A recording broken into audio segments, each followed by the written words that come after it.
Pati nga ako mga kamaster ay na-curious na rin. Gusto ko na rin alamin kung talagang effective tong wires na to. At yung red variant yung susubukan natin dito. Explain ko muna yung status ng client na gagawin natin ngayong mga kamaster. Kulang-kulang 10 years ko na rin nire-reban to si madam. At lagi nga to nagsasabay ng hair color. 6 month na rin ang lumipas nung nireban ko ang buhok niya. Tumubo na yung ring root at makikita na rin natin dito yung natural hair niya. May mga wave-wave na rin. Late upload na rin to mga kamaster at ginawa ko to ng mga bandang December bago sila magkaroon ng mga Christmas party at kung ano-ano pang mga event. Namumroblema na kasi siya doon sa mga tumubo. Nagtrending kasi itong Wares product na straightening cream at ang dami na rin gumagamit kaya pati ako ay napabilib nito at napahanga. Kaya nakakatuwa rito pati itong client ko alam niya na rin yung balita rito sa Wares. May straightening effect kasi siya or in other word na nakakatuwid siya. Pwede mong gamitin sa may kulay at pwede rin sa mga sensitized o yung mga dry na.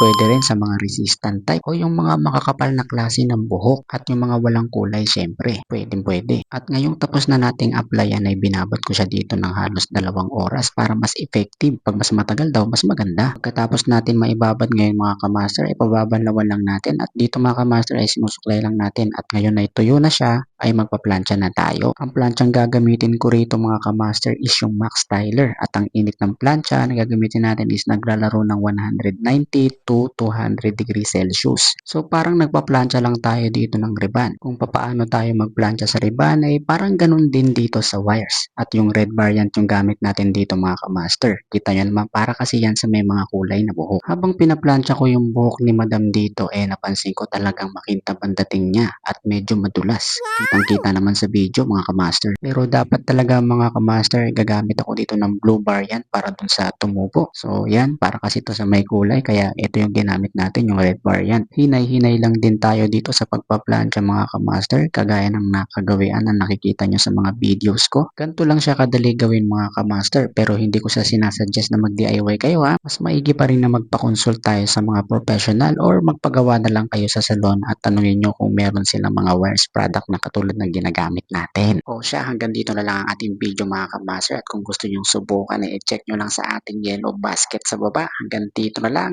Bye bye mga kamaster.